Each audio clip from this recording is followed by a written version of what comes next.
Malam itu, kota Baghdad terasa sepi dan sunyi, apalagi ditambah tidak munculnya sang rembulan, sehingga membuat jalanan di kota Baghdad terasa gelap dan mencekam. Abu Nawas yang sudah merasa kantuk berat mulai merebahkan tubuhnya di atas ranjang. Di saat matanya baru terpejam, tiba-tiba terdengar pintu rumahnya diketuk. "Assalamualaikum," ucap seseorang dari luar rumahnya. "Siapa sih malam-malam begini bertamu?" tanya Abu Nawas dalam hati. Terpaksa ia pun bangkit dari ranjang dan berjalan menuju pintu rumahnya. Saat pintu dibuka, tampaklah lelaki asing yang tidak ia kenal. Lelaki itu adalah seorang pencuri yang menyamar sebagai tamu dan bertujuan ingin merampok rumah Abu Nawas. "Kamu siapa? Dan ada keperluan apa malam-malam begini datang ke rumahku?" Bukannya menjawab pertanyaan Abu Nawas, lelaki itu malah berkata, "Wahai Abu Nawas, bukankah kamu seorang yang dikenal taat beribadah dan kamu juga sangat takut dengan azab Allah? Tentunya kamu sangat memuliakan Allah lebih dari apapun." Mendengar hal itu, Abu Nawas menjadi bingung. "Iya, tentu saja, tapi maksud perkataanmu apa?" tanya Abu Nawas heran. "Malam ini, kamu harus mengizinkan saya untuk menginap di rumahmu semalam saja, sebab malam sudah sangat larut, dan cuaca di luar teramat dingin, jadi tidak mungkin saya melanjutkan perjalananku ini," kata lelaki tersebut.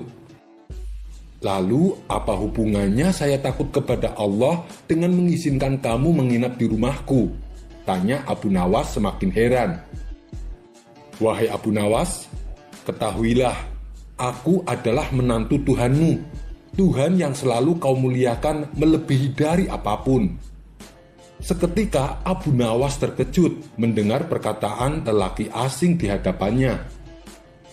"Oh, kamu menantunya Tuhan?" tanya Abu Nawas mulai curiga. "Benar sekali," jawab lelaki itu. Sejenak Abu Nawas terdiam.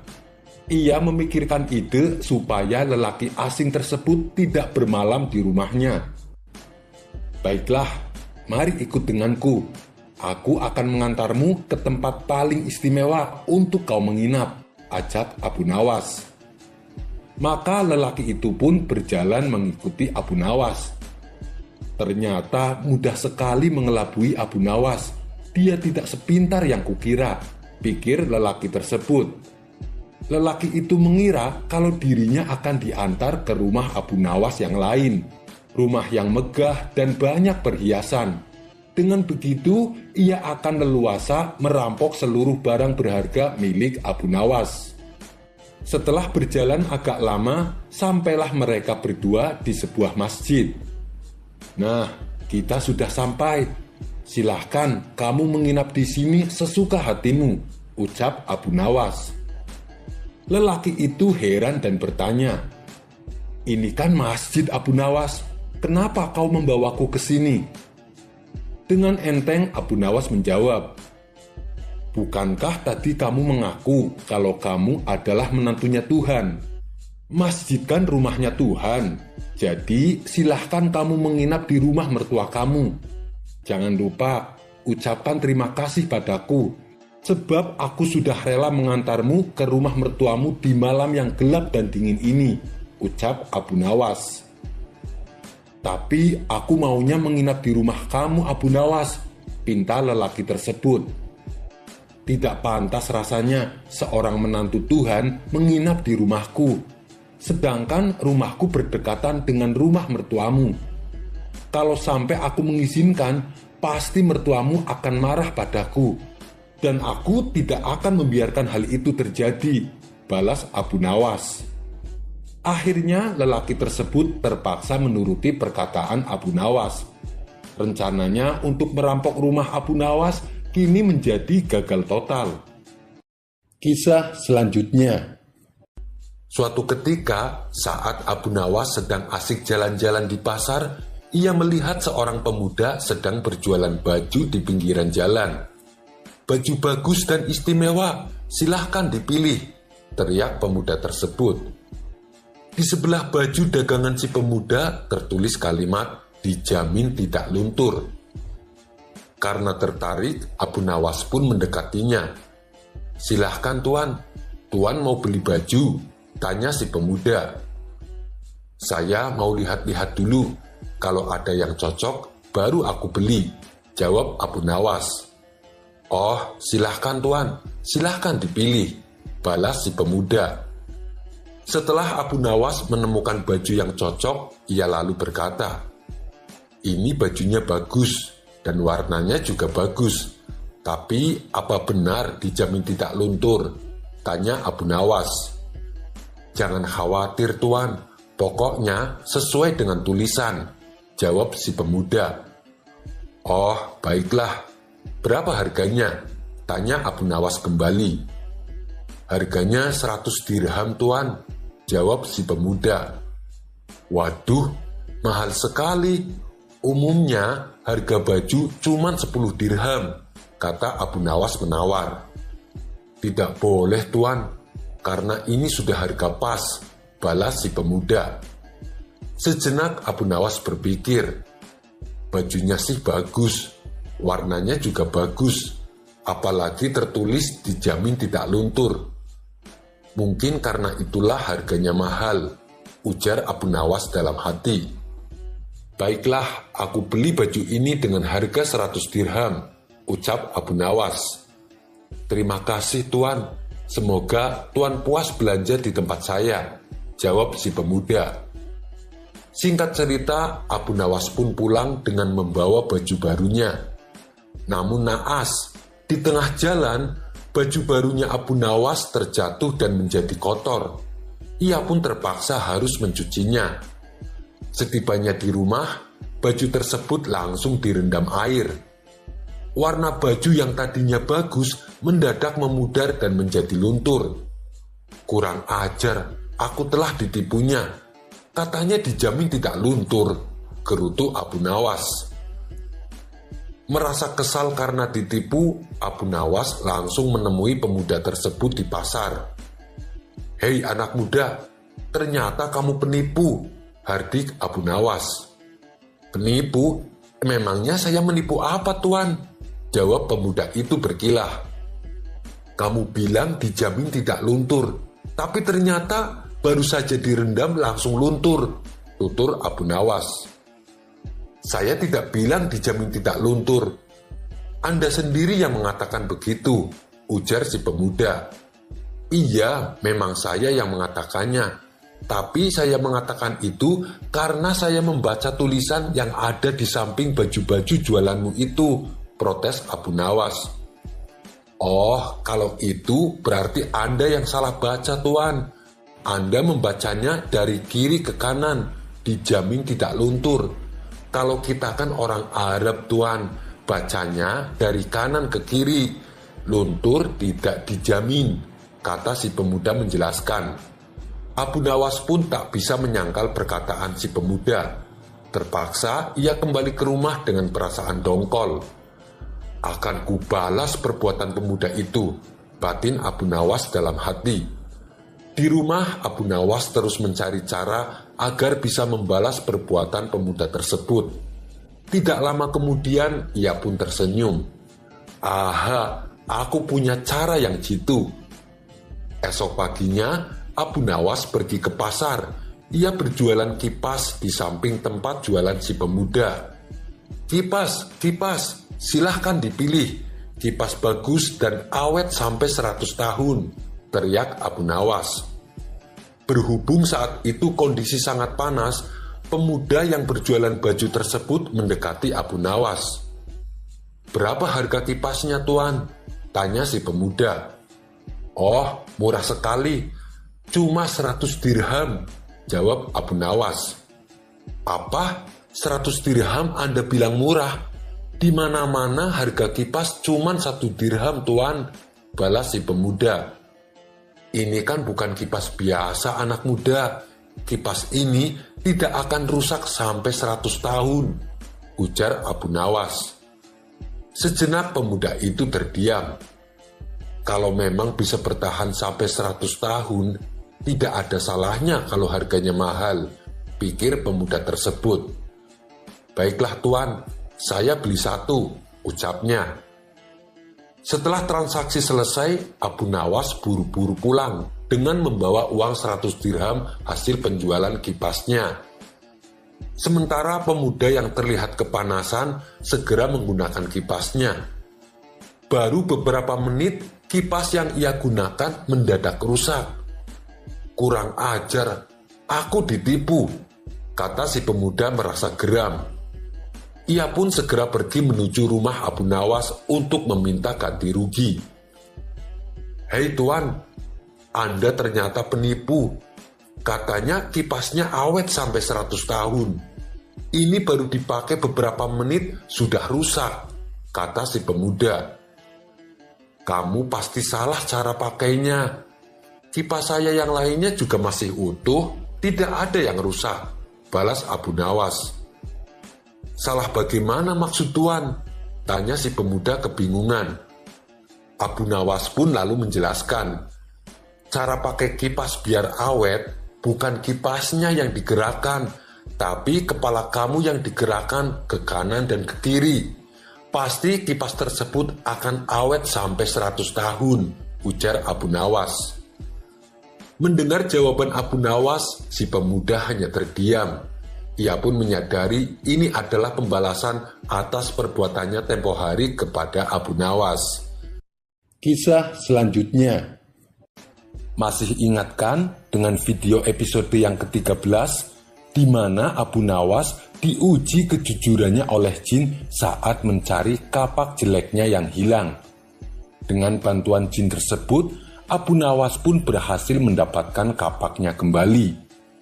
Karena kejujurannya inilah, akhirnya Abu Nawas mendapatkan hadiah dari jin kapak yang terbuat dari emas dan mutiara.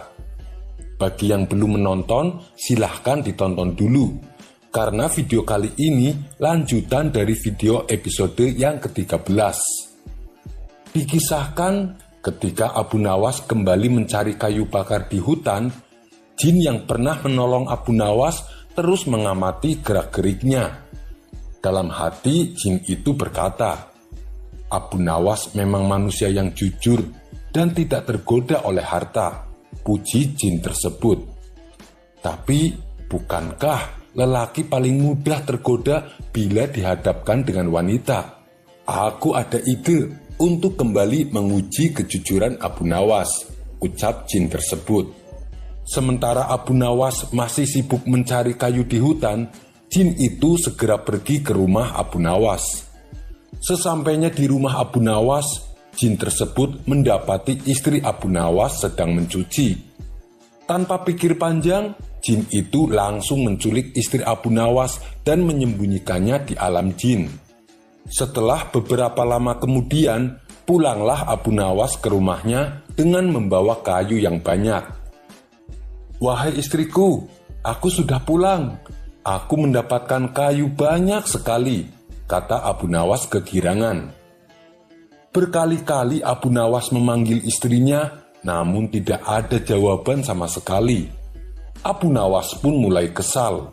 Ia lalu mencari istrinya ke belakang, tapi istrinya tidak ada. Ia hanya mendapati setumpuk cucian baju yang tidak sempat diselesaikannya.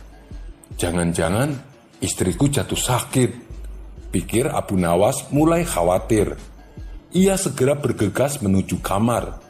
Akan tetapi, di kamar pun istrinya tidak ada. Abu Nawas menjadi panik. Ia mencoba mencarinya ke seluruh ruangan. Namun, ia tak juga menemukan istrinya. Abu Nawas lalu bertanya kepada para tetangga tentang keberadaan istrinya. Akan tetapi, tak ada satupun dari mereka yang tahu atau sekedar melihatnya. Kamu di mana, wahai istriku? Ucap Abu Nawas dengan raut muka yang sedih. Di saat ia sedang termenung di depan rumahnya, datanglah jin yang menculik istri Abu Nawas dengan menyamar sebagai kakek tua. Wahai Abu Nawas, kenapa kamu terlihat murung? Tanya kakek tua. Istriku hilang, kek, dan aku tidak tahu di mana, jawab Abu Nawas. Oh, begitu. Aku bisa membantumu. Aku bisa mengembalikan istrimu, kata kakek tua itu kepada Abu Nawas. Apakah kamu mau? Tanya kakek tua itu melanjutkan. Tentu saja, saya pasti mau, jawab Abu Nawas. Sejenak Abu Nawas terdiam dan teringat dengan si kakek tua. Bukankah orang ini kakek tua sakti yang tempo hari menolongku mengembalikan kapak? Hilangnya istriku pasti perbuatan kakek tua ini. Ia ingin menguji saya lagi, pikir Abu Nawas. Hei Abu Nawas, mau ditolong kok malah melamun? Ayo cepetan ikut aku, ajak kakek tua. Abu Nawas pun berjalan mengikuti kakek tua tersebut. Setelah sampai di tempat yang sepi, kakek tua itu berkata kepada Abu Nawas, "Kamu tunggu dulu di sini, aku akan pergi sebentar." Tak lama berselang, kakek itu kembali bersama wanita cantik jelita Laksana putri kerajaan. "Hei Abu Nawas, apakah ini istrimu?" tanya kakek tua. Abu Nawas memandangi wanita itu dari ujung rambut sampai ujung kaki. "Iya benar, itu istriku," jawab Abu Nawas singkat. Mendengar jawaban Abu Nawas, jin yang menyamar jadi kakek tua itu tampak marah. "Abu Nawas, kamu berbohong. Aku tahu kalau ini bukan istrimu. Kali ini kamu tidak jujur hanya gara-gara wanita. Dasar kamu, buaya darat," kata kakek tua itu penuh emosi. "Tenang dulu, kek. Jangan marah begitu. Aku tahu kalau itu memang bukan istriku. Tapi jika aku menjawab bukan, pasti kakek akan kembali dengan membawa wanita kedua yang lebih cantik dari wanita pertama. Dan bila aku menolaknya lagi, barulah kakek akan membawakan istriku yang sebenarnya. Setelah aku mengakuinya, lalu kakek pasti akan menghadiahkan kedua wanita cantik itu padaku. Kemudian aku pulang dengan 3 wanita yang jadi istriku. Kakek kan tahu sendiri, pekerjaan saya adalah penebang kayu di hutan. Pinggang saya sering sakit. Saya tidak mungkin kuat jika harus melayani ketiga istriku. Karena itulah saya cepat-cepat mengakui wanita itu sebagai istriku," ujar Abu Nawas menjelaskan. Kakek tua itu pun langsung tertawa terpingkal-pingkal mendengar alasan Abu Nawas. "Baiklah, aku kembalikan istrimu. Ternyata kamu bukan hanya jujur, tapi juga cerdik, Abu Nawas." Jin yang menyamar jadi kakek tua tersebut kemudian menghilang. Kisah selanjutnya. Di suatu sore yang teduh, seperti biasa, Abu Nawas jalan-jalan berkeliling kampung untuk menghilangkan rasa jenuhnya. Ia pun tak lupa mampir ke warung tempat biasa ia nongkrong bersama kawan-kawannya. Baru saja Abu Nawas duduk dan menghirup secangkir teh hangat, tiba-tiba ia mendengar kegaduhan. Ia melihat orang-orang pada berlarian. "Tangkap, cepat, tangkap!" teriak orang-orang. Karena penasaran, Abu Nawas pun bertanya, "Ada apa ini?" tanya Abu Nawas. Salah satu warga menjawab, "Ada orang gila menculik anak kecil, kami sedang mengejarnya." Abu Nawas menjadi kaget. Ia pun langsung ikut membantu mengejar orang gila tersebut. Orang gila itu berlari menuju ke arah menara di tengah kota sambil menggendong anak kecil. Sementara Abu Nawas dan para warga terus mengejarnya. Merasa dirinya terancam, orang gila tersebut menjadi panik. Ia pun lalu naik ke atas menara. Dan ketika dia melihat para warga terus mengejarnya dengan ikut naik ke atas menara, orang gila itu pun berteriak, "Hei, kalau kalian naik ke atas menara, akan aku jatuhkan anak kecil ini," ancam orang gila tersebut. Para warga pun kebingungan. Mereka khawatir dengan keselamatan si anak kecil. Lalu mereka terpaksa mengurungkan niatnya naik ke atas menara. "Bagaimana ini? Apa yang harus kita lakukan?" tanya salah satu warga. Tidak lama kemudian, datanglah Abu Nawas dengan membawa gergaji di tangannya. Ia berjalan mendekati menara dan berteriak, "Hei orang gila, kalau kamu tidak membebaskan anak kecil itu, akan aku gergaji menara ini." Mendengar teriakan Abu Nawas, orang gila tersebut tampak ketakutan. Ia pun lalu membebaskan anak kecil yang diculiknya. Akhirnya anak kecil itu berhasil diselamatkan. Kisah selanjutnya. Suatu ketika, Abu Nawas bepergian keluar kota. Ia berjalan melewati tandusnya padang pasir. Di tengah jalan, Abu Nawas menemukan beberapa kerangka manusia yang sedang tergeletak di tanah. Belum hilang rasa kagetnya, tiba-tiba muncul orang tak dikenal menghadangnya. Rupanya dia adalah orang gila yang terkenal kejam. Dengan membawa golok di tangannya, orang gila itu menghampiri Abu Nawas. "Siapa kamu?" tanya orang gila tersebut. "Saya hamba Allah," jawab Abu Nawas. "Saya juga hamba Allah. Yang saya maksud, nama kamu siapa?" bentak orang gila mulai emosi. "Nama saya Abu Nawas," jawab Abu Nawas dengan tenang. "Apakah kamu orang berilmu?" tanya orang gila itu kembali. "Iya, saya orang yang berilmu," jawab Abu Nawas. "Baguslah, kamu lihat kerangka-kerangka di depanmu itu, mereka adalah orang-orang yang aku bunuh, karena mereka tidak bisa menjawab pertanyaanku," ujar orang gila tersebut. "Dan kali ini adalah giliranmu. Kalau kamu tidak bisa menjawab pertanyaanku, maka nasibmu akan sama. Kamu akan mati di tanganku," ujar orang gila itu. "Apa pertanyaanmu?" tanya Abu Nawas. "Begini, ketika awal bulan, bulan berbentuk kecil yang kita sebut bulan sabit. Dan ketika pertengahan bulan, bulan menjadi besar yang kita sebut bulan purnama. Tapi ketika akhir bulan, bulan kembali menjadi kecil yang kita sebut bulan sabit. Pertanyaanku adalah, kenapa di awal bulan dan di akhir bulan, bulan bentuknya kecil?" tanya si orang gila. "Kamu sangat bodoh. Di awal bulan, bulan masih kecil karena saat itu Tuhan sedang membuat bulan agar menjadi besar. Setelah bulan menjadi besar di pertengahan bulan, lalu Tuhan memotong-motong bulan purnama menjadi kepingan-kepingan kecil. Kepingan-kepingan tersebut lalu Tuhan jadikan bintang yang bertebaran di langit. Oleh sebab itulah kenapa di awal bulan dan di akhir bulan, bulan bentuknya jadi kecil," kata Abu Nawas menjelaskan. Mendengar jawaban Abu Nawas, orang gila itu langsung merebut tangan Abu Nawas dan menciumnya. "Luar biasa, ternyata jawaban Anda sesuai dengan apa yang kupikirkan." Abu Nawas pun lalu dipersilahkan untuk melanjutkan perjalanannya. Kisah selanjutnya.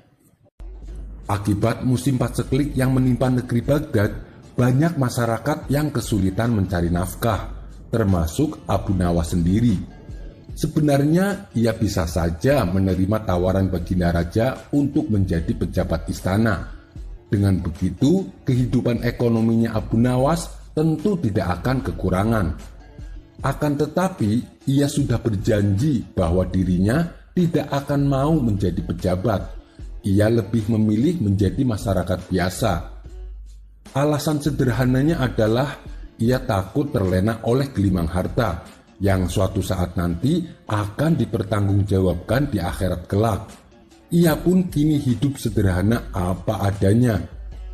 Dan karena sedang dilanda musim paceklik, Abu Nawas terpaksa harus menjual rumah satu-satunya, hanya sekedar untuk memenuhi kebutuhan hidupnya. Abu Nawas menjual rumah pada saudagar kaya. Dalam akad jual beli tersebut, Abu Nawas meminta satu syarat. "Tuan, saya bersedia menjual rumah saya, tapi ada syaratnya." "Apa syaratnya, Abu Nawas?" tanya saudagar kaya. "Saya hanya ingin Setiap saat saya diperbolehkan mengunjungi paku yang menancap di ruang makan, karena itu adalah paku kesayangan saya, jawab Abu Nawas. Oh, tentu saja boleh Abu Nawas, balas saudagar kaya. Baiklah, kalau begitu saya bersedia menjual rumahnya kepada Tuan, ujar Abu Nawas. Singkat cerita, rumah Abu Nawas kini ditempati oleh keluarga saudagar kaya. Beberapa hari kemudian, saat jam makan siang, Abu Nawas mendatangi rumahnya yang telah dijual. Ia masuk ke ruang makan hanya untuk melihat paku kesayangannya. Melihat kehadiran Abu Nawas, keluarga saudagar kaya yang sedang makan siang mengajaknya untuk ikut makan siang bersamanya. Abu Nawas dengan senang hati menerimanya. Hari berikutnya, saat jam makan siang, Abu Nawas kembali datang dengan alasan yang sama, yaitu mengunjungi paku kesayangannya. Karena si saudagar kaya sedang makan siang, ia kembali mengajak Abu Nawas untuk makan siang bersama keluarganya. Lagi-lagi, tawaran tersebut diterima Abu Nawas dengan sukacita. Dan ketika malam tiba, saatnya bagi keluarga saudagar untuk waktunya makan malam, Abu Nawas kembali datang dengan alasan ingin mengunjungi paku kesayangannya. Si saudagar yang sedang santap makan malam bersama keluarga kembali mengajak Abu Nawas untuk makan malam bersamanya. Abu Nawas dengan senang hati menerima ajakan tersebut. Karena seringnya Abu Nawas datang pada saatnya jam makan, membuat keluarga saudagar tersebut merasa jengkel. Tapi ia tak berani melarangnya, karena ia telah menerima syarat dari Abu Nawas saat perjanjian jual beli rumahnya. Akhirnya lama-kelamaan si saudagar tidak tahan dengan kelakuan Abu Nawas. Ia pun akhirnya mengembalikan rumah tersebut kepada Abu Nawas tanpa meminta ganti apa-apa. Kisah selanjutnya. Ketika Abu Nawas jalan-jalan di kota Baghdad, ia melewati sebuah toko pakaian. Sesekali Abu Nawas melirik ke arah toko pakaian tersebut. Ia pun tertarik dengan salah satu celana yang terpajang. Abu Nawas lalu memasuki toko itu. "Anda mencari apa, Tuan?" tanya yang punya toko. "Saya tertarik dengan celana itu. Bolehkah aku mencobanya?" kata Abu Nawas sambil menunjuk celana yang digantung. "Oh, silahkan Tuan," jawab yang punya toko sambil mengambilkan celana tersebut. "Berapa harganya?" tanya Abu Nawas kembali. "Hanya 50 dirham Tuan," jawab yang punya toko. Ketika Abu Nawas mencobanya, mendadak ia berubah pikiran. Ia ingin membeli baju saja. Abu Nawas lantas memilih baju yang harganya sama dengan celana tersebut. Setelah menemukan baju yang dicari, Abu Nawas lalu mengembalikan celana itu kepada yang punya toko. Ia pun langsung pergi membawa bajunya. "Hei Tuan, Anda belum membayar baju itu," teriak yang punya toko.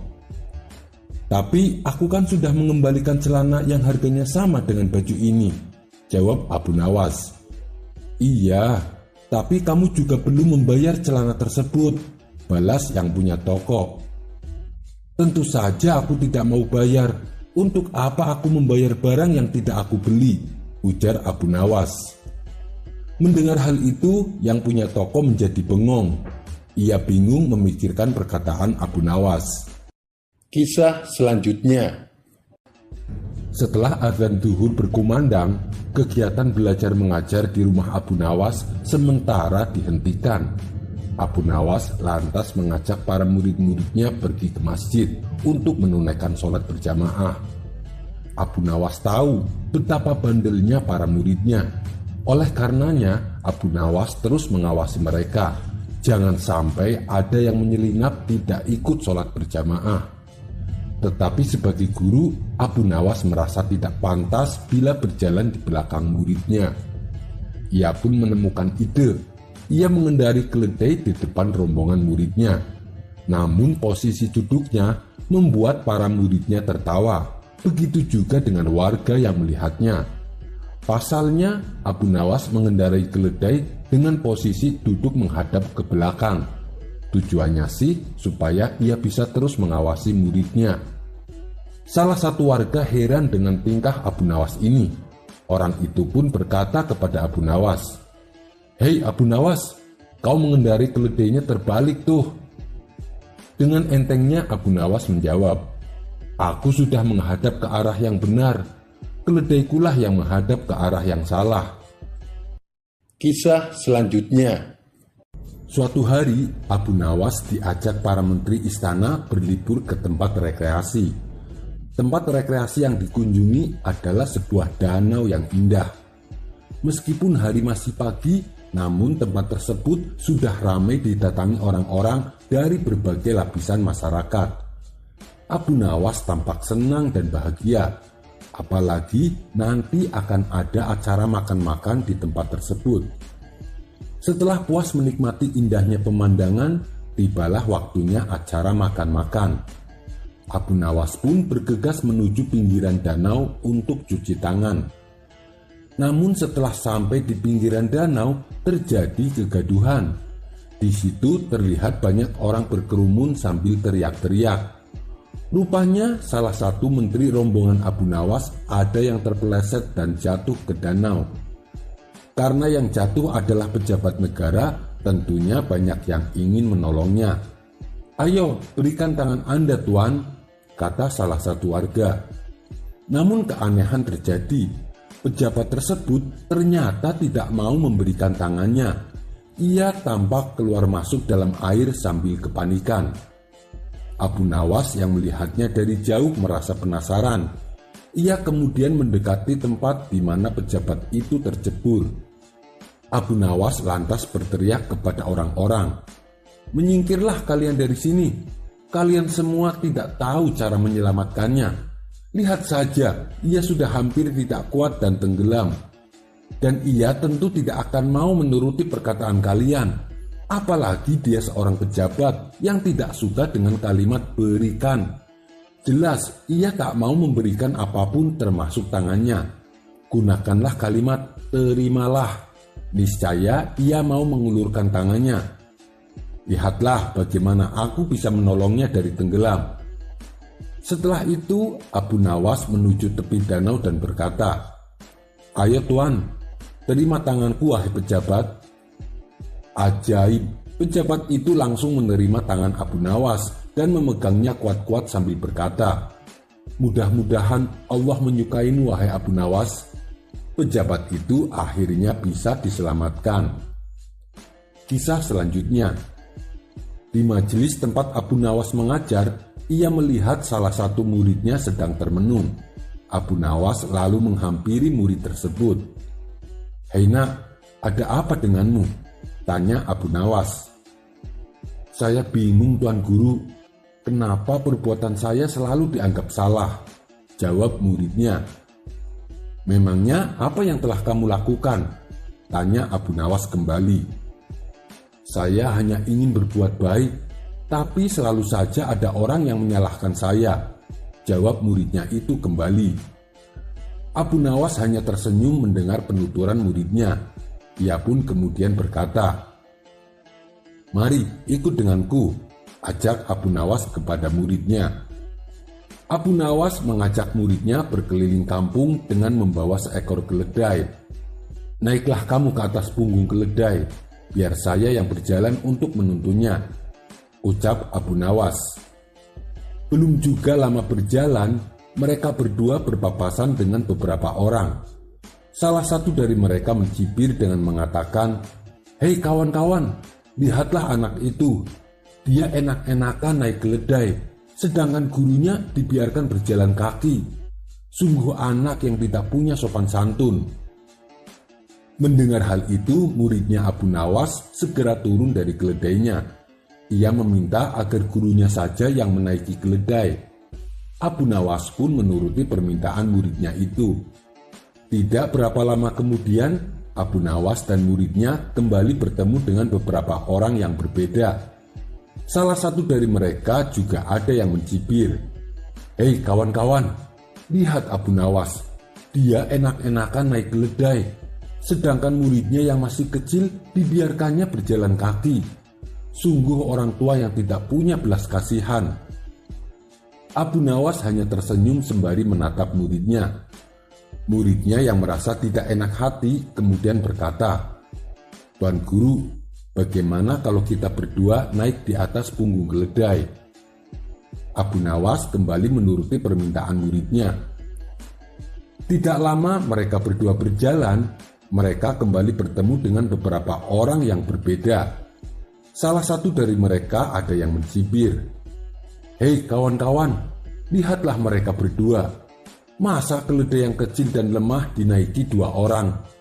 Mereka telah berbuat zalim kepada binatang." Mendengar hal itu, Abu Nawas menatap muridnya. Si murid tampak merasa bersalah. "Tuan Guru, lebih baik kita tuntun saja keledainya. Kita berdua cukup jalan kaki," pinta sang murid kepada Abu Nawas. Untuk kesekian kalinya, Abu Nawas kembali menuruti permintaan muridnya. Baru beberapa saat mereka melanjutkan perjalanan, Abu Nawas dan muridnya bertemu dengan beberapa orang yang berbeda lagi. Salah satu dari mereka berkata, "Hei kawan-kawan, lihatlah mereka berdua. Betapa bodohnya mereka. Untuk apa membawa keledai kalau tidak dinaiki?" Abu Nawas hanya tersenyum. Akan tetapi sang murid semakin terlihat merasa bersalah. Setelah mereka berdua selesai berkeliling kampung, Abu Nawas lantas berkata kepada muridnya, "Sekarang kamu sudah tahu kan? Apapun niat baik kita, apapun perbuatan baik kita, maka akan ada saja orang yang menyalahkan kita. Selama kamu yakin bahwa perbuatanmu baik, tidak melanggar norma agama dan adat, kamu tidak perlu mendengarkan omongan orang. Dan kamu tak perlu merasa bersalah apabila ada yang menyalahkanmu." Sang murid mulai memahami dengan nasihat gurunya itu. Kisah selanjutnya. Pagi itu, Abu Nawas terlihat bahagia sebab ia berhasil menggagalkan usaha Baginda Raja untuk menjadikannya sebagai pejabat istana. Setiap kali ada utusan istana yang datang, Abu Nawas langsung berpura-pura gila. Tentu saja mereka kewalahan menghadapi tingkah Abu Nawas ini. Siasat inilah yang membuat Baginda Raja akhirnya mengurungkan niatnya. Namun suatu hari, rumah Abu Nawas kembali didatangi beberapa utusan istana. Mereka adalah prajurit yang bertubuh besar dan kekar. "Hei Abu Nawas, sekarang juga kamu ikut kami ke istana," kata salah satu pengawal. Abu Nawas kaget dan heran dengan sikap para pengawal istana yang tiba-tiba bersikap galak. "Memangnya kenapa aku harus menuruti permintaan kalian?" tanya Abu Nawas tak mau kalah gertak. "Kalau kamu menolak, kami akan menyeretmu dengan paksa. Karena ini adalah perintah Baginda. Kami tak peduli kamu mau pura-pura gila atau tidak. Kami akan tetap menyeretmu ke istana," jawab pengawal dengan nada tinggi. Abu Nawas yang tadinya berlagak berani seketika langsung ciut nyalinya. Daripada ia harus sakit karena diseret, lebih baik ia menuruti dengan sukarela. Abu Nawas tak mungkin mampu melawannya, mengingat tubuh mereka besar-besar dan kekar. Maka berangkatlah Abu Nawas beserta para pengawal menuju istana. Setibanya di gerbang istana, Abu Nawas diberhentikan oleh salah satu prajurit. "Hei Abu Nawas, tunggu sebentar. Kamu mau menghadap Baginda ya?" kata prajurit tersebut. "Iya, memangnya kenapa?" tanya Abu Nawas. "Kalau kamu dikasih hadiah, kamu harus membaginya denganku," kata prajurit itu. "Iya, nanti aku bagi hadiahnya denganmu," jawab Abu Nawas kesal. Abu Nawas lalu masuk ke istana dan menghadap Baginda Raja. "Akhirnya kamu kesini juga Abu Nawas. Kamu tidak bisa lagi berpura-pura gila," kata Baginda Raja. "Ampun Paduka, memangnya salah saya apa? Kenapa Baginda selalu saja mengganggu hidup saya?" tanya Abu Nawas. "Kamu tidak salah apa-apa, dan aku sama sekali tidak ada niatan untuk mengganggumu. Aku hanya ingin kamu menjadi kadi untuk menggantikan ayahmu, jawab Baginda Raja. Tapi kan hamba sudah mengatakannya berulang kali kalau hamba menolak menduduki jabatan tersebut. Saya hanya ingin menjadi warga biasa saja, Paduka, tutur Abu Nawas. Tidak bisa, Abu Nawas. Pokoknya kamu harus menggantikan jabatan ayahmu, bentak Baginda Raja. Sampai kapanpun saya tidak akan mau menjadi pejabat istana, jawab Abu Nawas tegas. Oh, baiklah. Kalau kamu memang masih bersikap demikian, sekarang kamu pilih. Saya pukul 50 kali pakai kayu, atau kamu menjadi pejabat istana. Setelah itu, aku sudah tak mau memaksamu lagi, ucap Baginda Raja. Lebih baik saya memilih dipukul 50 kali, Paduka, jawab Abu Nawas. Maka dipanggillah Algojo istana untuk memukul Abu Nawas sebanyak 50 kali. Tentu saja Abu Nawas merasa kesakitan, tapi ia tetap berusaha untuk menahan rasa sakitnya. Setelah Abu Nawas selesai menjalankan hukuman, ia pun diperbolehkan pulang. Namun saat ia melewati gerbang istana, prajurit yang tadi memberhentikan Abu Nawas menagih hadiahnya. Tunggu Abu Nawas, jangan pulang dulu. Mana hadiah yang kau janjikan? Katanya kamu akan membagi hadiah dari Baginda, tanya prajurit tersebut. Abu Nawas yang sedang kesal dan mengalami kesakitan segera mengambil sebatang kayu. Kamu mau hadiah?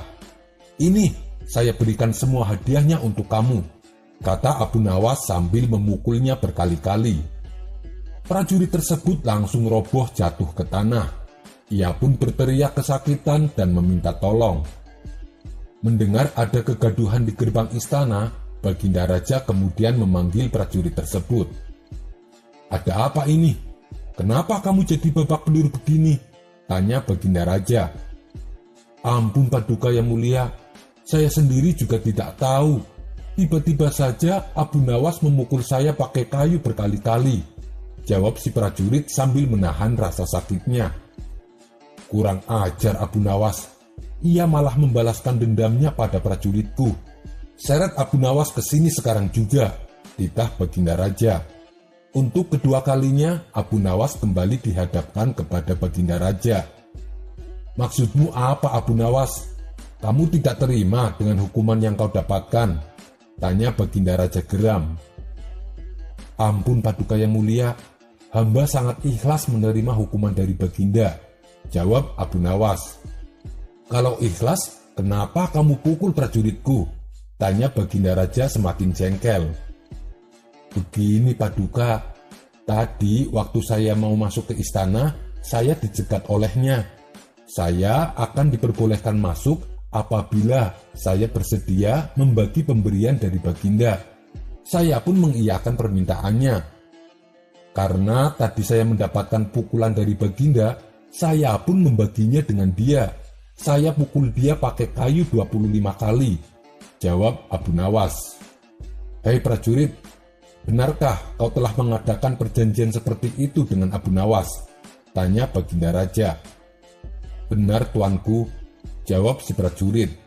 Tapi hamba tidak mengira kalau hadiah yang akan Baginda berikan kepada Abu Nawas ternyata hukuman pukulan 50 kali, ujar prajurit itu. Baginda Raja pun hanya bisa geleng-geleng kepala. Apa yang dilakukan Abu Nawas tidak bisa disalahkan.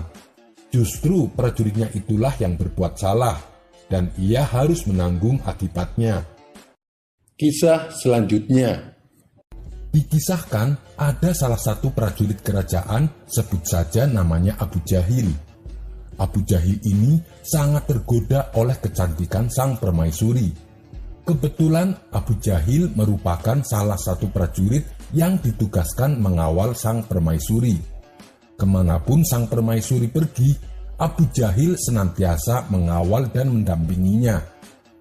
Karena seringnya bertemu, maka timbullah rasa cinta pada diri Abu Jahil. Ia sadar ia tak mungkin menjalin asmara dengan sang permaisuri, apalagi menjadikannya seorang istri. Bisa-bisa ia akan dihukum mati oleh Baginda Raja. Namun demikian, Abu Jahil sangat terobsesi ingin mencium tangan sang permaisuri. Dia rela melakukan apapun demi memenuhi keinginannya. Suatu hari, Abu Jahil mendatangi rumah Abu Nawas. Ia beranggapan bahwa Abu Nawaslah orang yang paling dekat dengan keluarga kerajaan. Abu Jahil lalu curhat kepada Abu Nawas mengenai hasratnya kepada sang permaisuri. Ia berharap Abu Nawas mau membantunya. "Kamu sudah gila ya? Kalau ketahuan, kamu bisa dihukum mati oleh Baginda," tutur Abu Nawas. "Iya, saya tahu. Dan saya juga tidak ada niatan menjalin asmara. Mana mungkin sang permaisuri mau denganku. Saya hanya ingin mencium tangannya. Hanya itu saja keinginanku. Kira-kira kamu bisa membantuku tidak? Kalau sampai berhasil, aku akan membayarmu 100 koin emas," kata Abu Jahil merayu. Sejenak Abu Nawas terdiam. Kemudian ia berkata, "Janji ya, hanya sekedar mencium tangan, tidak boleh lebih," ucap Abu Nawas mewanti-wanti. "Iya, saya janji Abu Nawas," balas Abu Jahil. "Baiklah, mana koin emas yang kau janjikan? Berikan padaku sekarang," pinta Abu Nawas. "Nanti dong Abu Nawas, kalau rencanamu berhasil, baru aku akan membayarmu," ujar Abu Jahil. Keduanya pun sepakat. Lalu Abu Nawas membuat ramuan serbu katal untuk melancarkan aksinya. Setelah ramuan serbu katalnya sudah jadi, Abu Nawas memberikannya kepada Abu Jahil. "Besok kamu taburkan serbuk ini pada tangan permaisuri. Untuk selanjutnya biar aku yang mengurus. Tapi hati-hati, jangan sampai ketahuan," pesan Abu Nawas. Keesokan harinya, seperti biasa, Abu Jahil bertugas mengawal sang permaisuri. Sesuai dengan arahan Abu Nawas, ketika sang permaisuri sedang lengah, Abu Jahil segera menaburkan serbuk ke tangan sang permaisuri. Beberapa jam kemudian, tangan sang permaisuri merasakan gatal-gatal. Hampir seluruh tabib didatangkan, namun tak satu pun yang berhasil mengobatinya. Baginda Raja pun mulai cemas dan kebingungan. Tiba-tiba terlintas di benaknya teringat sosok Abu Nawas. Mungkin Abu Nawas tahu solusinya, pikir Baginda Raja. "Pengawal, panggil Abu Nawas kemari secepatnya," titah Baginda Raja kepada beberapa prajuritnya. Singkat cerita, datanglah Abu Nawas menghadap Baginda Raja. "Ampun Paduka, ada keperluan apa Paduka memanggil hamba?" tanya Abu Nawas pura-pura tidak tahu. "Begini Abu Nawas, tangan istriku tiba-tiba terkena penyakit gatal-gatal. Sampai saat ini belum juga ditemukan obatnya," kata Baginda menjelaskan. "Oh begitu, izinkan hamba memeriksa tangan sang permaisuri," pinta Abu Nawas. Sang permaisuri yang sedari tadi duduk di samping Baginda segera menyodorkan tangannya kepada Abu Nawas. Abu Nawas pun kemudian pura-pura memeriksanya. Setelah beberapa menit kemudian, Abu Nawas berkata, "Gatal yang dialami sang permaisuri memang penyakit yang terbilang aneh. Ini hanya bisa disembuhkan dengan ludahnya Abu Jahil, sebab ludah Abu Jahil mengandung bakteri yang bisa melawan penyakit gatal pada tangan permaisuri. Dan Abu Jahil harus menciumnya dengan menjilat, supaya ludahnya bisa rata membasahi bagian yang gatal," kata Abu Nawas menjelaskan. Lalu dipanggillah prajurit yang bernama Abu Jahil. Ia disuruh mencium tangan sang permaisuri. Abu Jahil menjilatinya beberapa lama, sampai ludahnya membasahi bagian tangan permaisuri yang terkena penyakit gatal. Benar saja, tidak lama kemudian sakit gatal yang diderita sang permaisuri hilang seketika. Sang permaisuri pun merasa senang, apalagi Abu Jahil. Keinginannya selama ini akhirnya bisa terwujud. Keesokan harinya, Abu Nawas menagih 100 koin emas yang dijanjikan Abu Jahil. Namun Abu Jahil menolaknya. Ia malah tertawa meledek Abu Nawas. Abu Jahil berani berbuat demikian karena ia tahu Abu Nawas tak akan berani membocorkan masalah ini kepada siapapun. Kalau sampai Abu Nawas membocorkannya, bisa-bisa Abu Nawas juga ikut dihukum mati. Abu Nawas pun merasa jengkel dan kecewa kepada Abu Jahil. Dalam hati ia berkata, "Tunggu saja kau Abu Jahil, aku akan membuatmu kapok. Berani-beraninya kau mempermainkan aku." Abu Nawas langsung memulai aksinya dengan menyelinap ke kamar Baginda Raja.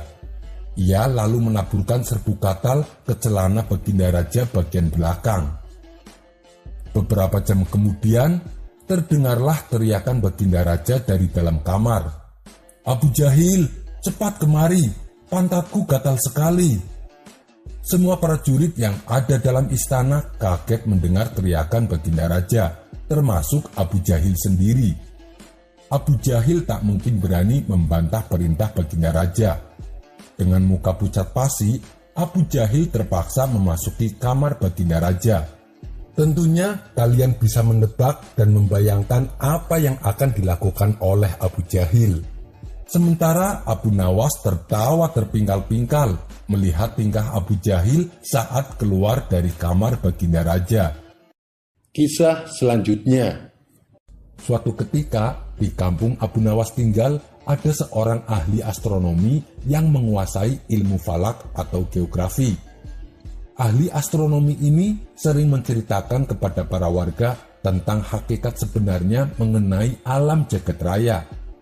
Dan yang disampaikannya itu berdasarkan fakta, sesuai ilmu astronomi yang ia pelajari. Berkat kemampuannya yang sangat tinggi inilah, masyarakat lebih tertarik mendengarkan pernyataan orang ini. Bahkan, masyarakat mulai meninggalkan Abu Nawas.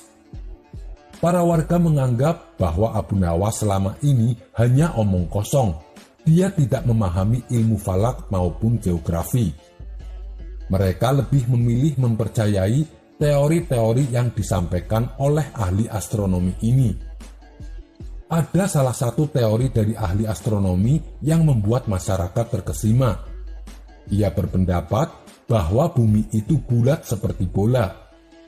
Tentu saja pernyataan ini membuat orang-orang kaget, karena selama ini mereka mengira bahwa bumi itu datar.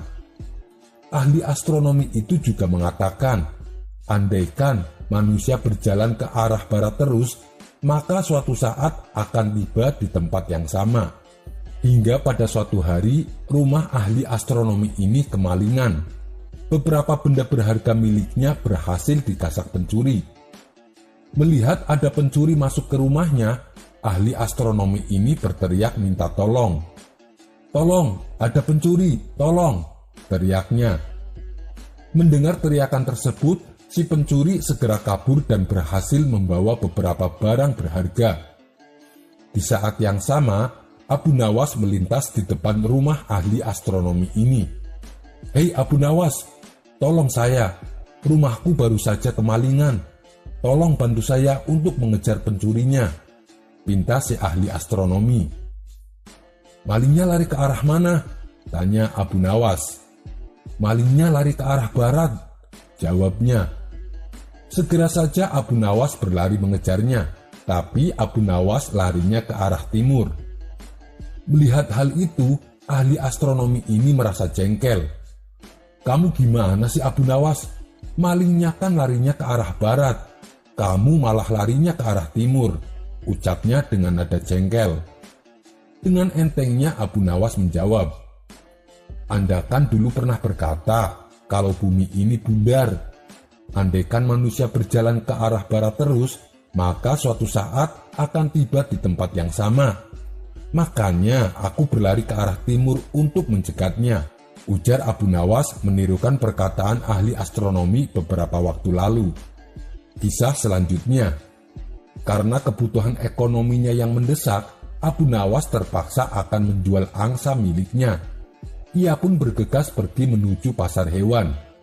Tapi karena cuaca hari itu cukup panas, di tengah perjalanan Abu Nawas memilih untuk beristirahat sebentar. Saat ia duduk di bawah pohon yang cukup rindang, Tiba-tiba datang seseorang menghampiri Abu Nawas. "Berapa harga keledaimu?" tanya orang itu.